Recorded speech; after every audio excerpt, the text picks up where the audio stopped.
你知道纽约标志性建筑布鲁克林大桥的建成背后是由设计师的不幸殉职、工程师的全身瘫痪，最后由工程师妻子传达指令而完成的伟大工程吗？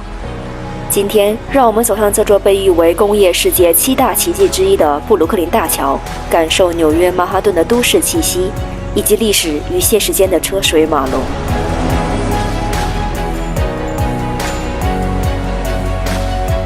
其实，这项雄伟的工程是耗尽了工程师罗布林一家2代3口人的毕生心血，以及20名建筑工人的生命，才建成了这座世界桥梁史上的丰碑。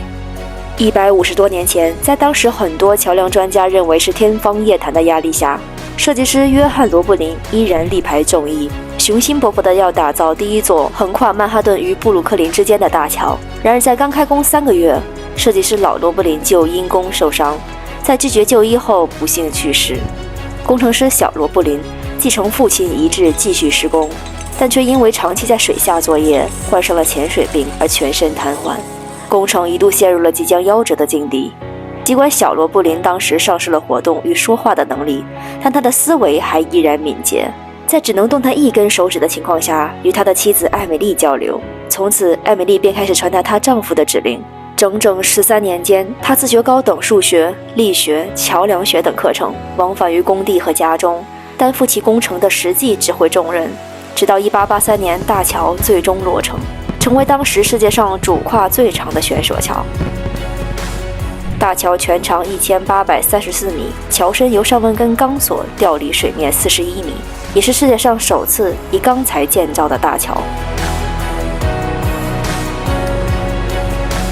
如今雄伟壮观的布鲁克林大桥不再是曼哈顿与布鲁克林之间唯一的桥梁，但它在过去的140年间一直承载着这座城市的川流不息。现在每天有10几万辆汽车、几千辆单车和行人游客从桥上通过。下一次在日落时分，当你在漫步于布鲁克林桥上的墓道时，看着背靠曼哈顿天际线的这座古老悬索桥，也许会感叹，在这个世界上的成功，其实最缺乏的不是智慧，而是面对艰难时坚持下去的勇气。1根手指就可以成就一座大桥，那还有什么是不可能的呢？